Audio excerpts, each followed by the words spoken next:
Welcome to Business Live. I'm Mark Croskery. In BL tonight, first up, we got property company, or company at 58 Halfway Tree Road, does some large lease agreements here, mostly with the BPO sector, call centers. That's Stanley Motta. Declaring a dividend here, it's a nice one. The board of directors had a meeting. It was held on November 9th, 2020, just the other day, declaring a dividend, ordinary dividend, Jamaican, 13 cents per share. It was declared, as we said, and the payment date is December 7th, before Christmas, just around the corner, 2020. 1834 Investments, not a company we talk about too much on Business Live or BL. They don't really have too many corporate action items. Director resignation here. So 1834 Investments, Mr. Christopher Barnes has resigned from the board of directors effective October 30th, 2020. The company has a nice release, thanks him for his contribution over the past 12 years. Salada Foods, folks, that's Salada Foods Jamaica, ticker symbol SALF. Been in the news a lot recently due to the court case or the matter against Jackra.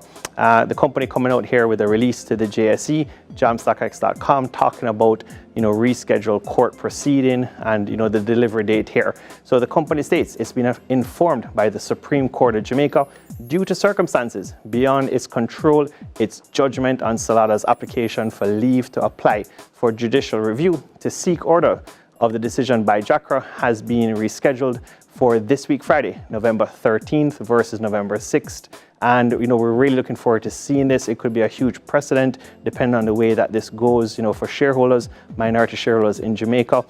Again, what the company or what's happening here with Jackra, they want them, to our recollection on Business Life, to use local supplies or some type of 30% surcharge, or it could be like duty charges or fees. But the overall result is, we're assuming as analysts, it could cost Salada a lot more in their production cost or just their cost overall, which would hurt the bottom line or the profit and loss, or force them, let's say, to use local products, which sounds good. You want to buy Jamaica, you want to use Jamaica, but this has been a long-standing public company. So it's a very interesting, no longer debate, but court matter.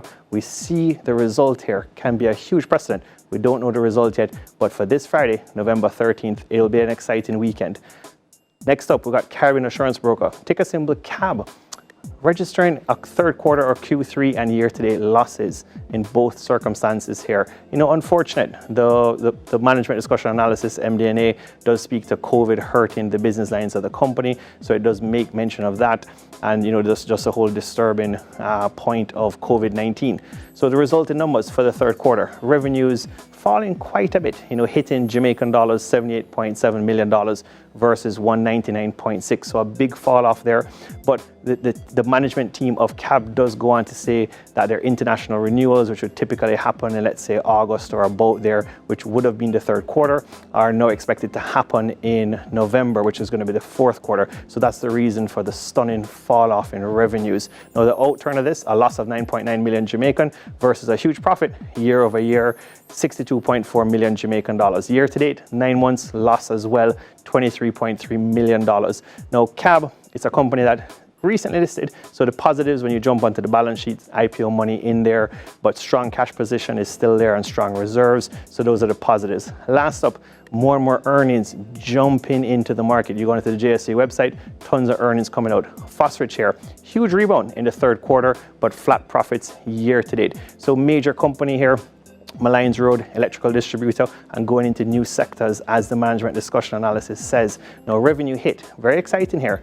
Revenue hit over 500 million for the quarter. If you annualize that, this is a company could be well on its way to $2 billion in revenues or higher. So reaching, to be exact, 534 million Jamaican, whopping number here for the quarter versus 440 million Jamaican a year ago. Profits rebounding nicely. That's the key thing here. Revenues, not profits. Earnings per share hitting 11 cents Jamaican versus 2 cents. What are the big figures? Gross profit nicely up for the quarter, and other income. So year to date EPS, that's the only thing we said, fair, flat at 15 cents per share, for the year to date, year over year. So flat there. We'll see what the last quarter brings. That could be exciting.